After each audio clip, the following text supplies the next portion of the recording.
السلام علیکم.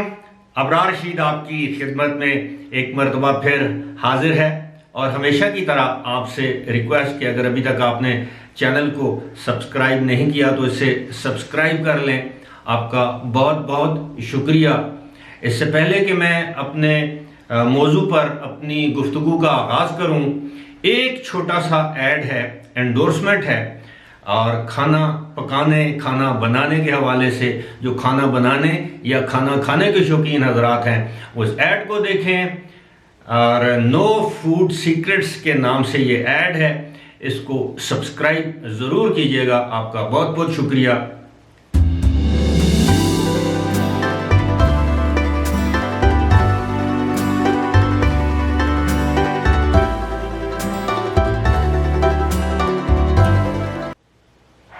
جی، کھانا پکانے یا کھانا بنانے کے چینل نو فوڈ سیکرٹس کا ایڈ آپ نے دیکھا.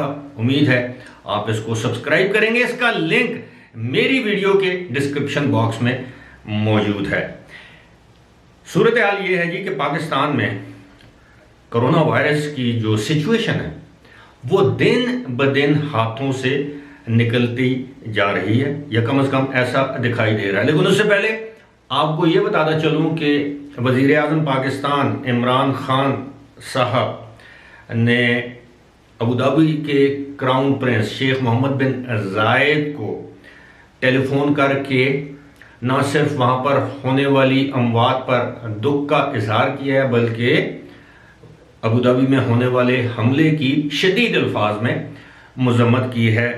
اور اسی کے ساتھ ساتھ جڑی خبر یہ ہے کہ اب کچھ اس طرح کے معاملات سامنے آ رہے ہیں کہ امریکہ ایک مرتبہ پھر حوثی باغی جو یمن میں برسر پیکار ہیں ان کو دہشت گرد تنظیم یا گروپ یا پارٹی قرار دے. اگر ایسا بھی کیا جاتا ہے تو اس سے معاملہ سلجھے گا نہیں بلکہ مزید الجھے گا. دہشت گردی کی کارروائیوں میں کمی نہیں آئے گی. اس یمن کا معاملہ کچھ بالکل الگ سے ہے، اس کو اس طرح دیکھنا چاہیے. خیر، اس وقت میرا موضوع یمن تو نہیں ہے. یو اے ای میں اگر آپ دیکھیں تو گزشتہ روز جو فگرز جاری کیے گئے تو 2900 سے زیادہ 2902 کے قریب کیسز سامنے آئے اور 2 اموات ہوئی. اب ہم اگر پاکستان کی بات کریں تو پاکستان میں گزشتہ 24 گھنٹوں کے دوران 6808 کیسز سامنے آئے، 5 اموات ہوئیں. اور جو سب سے پریشان کن یا پریشانی والی بات جو ہے وہ یہ ہے کہ جو شرح ہے کرونا کیسز کے مثبت آنے کی جو شرح ہے وہ 11.5% ہے، یعنی 11.55. اب دنیا بھر میں یہی صورتحال ہے.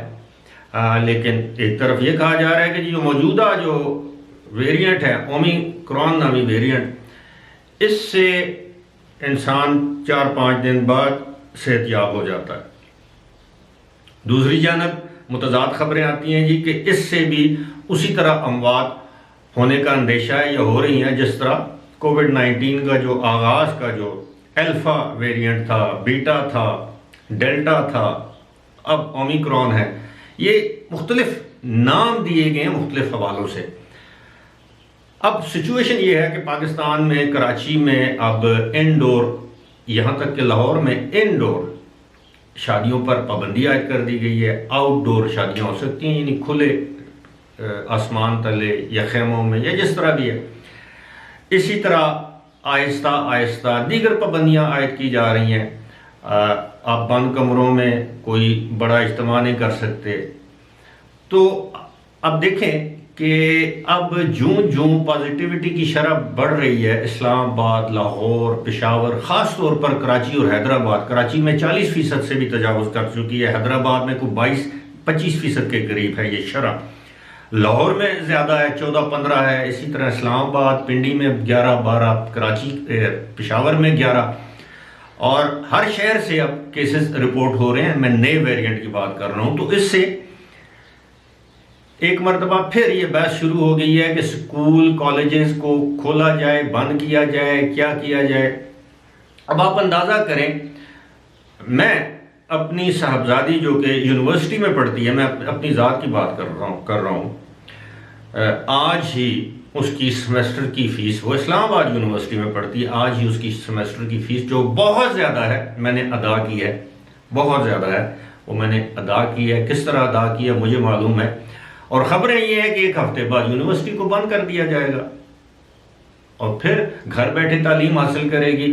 یونیورسٹی والے، کالجز والے، چاہے وہ سرکاری ہوں، نیم سرکاری ہوں، نجی ادارے ہوں، عوام سے تو پیسہ وصول کرنا ہے۔ اور آپ کے علم میں ہے، جو والدین اپنے اولاد کو پڑھا رہے ہیں پاکستان میں، ان کے علم میں ہونا چاہیے کہ ہر سکول، ہر ادارے، ہر یونیورسٹی کی جو فیسیں ہیں وہ بڑھا دی گئی ہیں، 40% تک فیسیں بڑھا دی گئی ہیں۔ اگر نہیں بڑھی تو سیلریڈ کلاس لوگوں کی تنخواہیں نہیں بڑھی، اور بڑے ہیں تو بجلی کے بل بڑھے ہیں، گیس کے بل بڑھے ہیں، یہ ساری چیزیں، اور صرف ایک نااہل حکومت کی وجہ سے سب کچھ ہو رہا ہے، جس کا الزام ان کو شرم نہیں آتی۔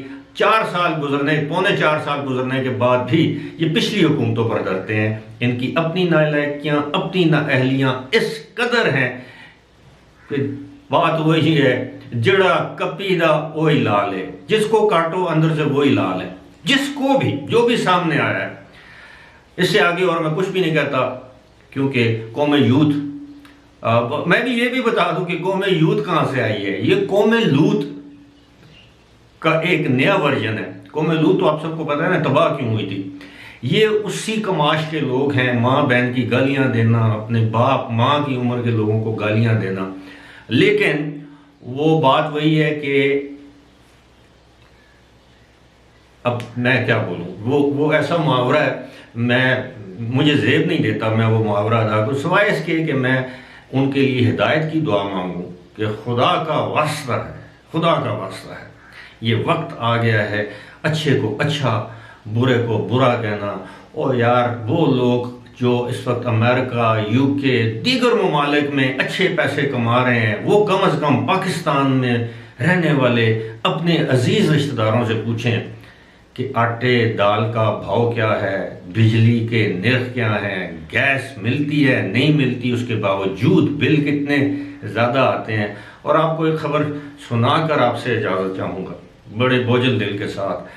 اسلام آباد میں میرے بھی ذرائع ہیں، الحمدللہ میرے ذرائع نے یہ مجھے بتایا ہے کہ فروری کے وسط یا فروری کے آخر تک یہ حکومت رہے یا نہ رہے، IMF سے جو معاہدہ، جس سے معاہدے کا بل ہم نے قومی اسمبلی سے منظور کروایا ہے یا پارلیمنٹ سے منظور کروایا ہے، اس کے نتیجے میں ڈالر جو ہے اس کی قیمت 190 سے 200 روپے تک ہو جائے گی۔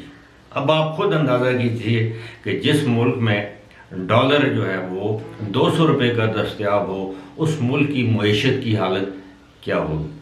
ساتھ ہمارے ملک ہے، ہمسایہ ملک بھارت ہے، پوچھیں وہاں پر ڈالر کا نرخ کیا ہے۔ مثالیں ہم دیتے ہیں، وہ جی پاکستان میں تو بہت سستا پیٹرول ہے، بہت سستا، مہنگائی یہاں پہ تو ہے ہی نہیں۔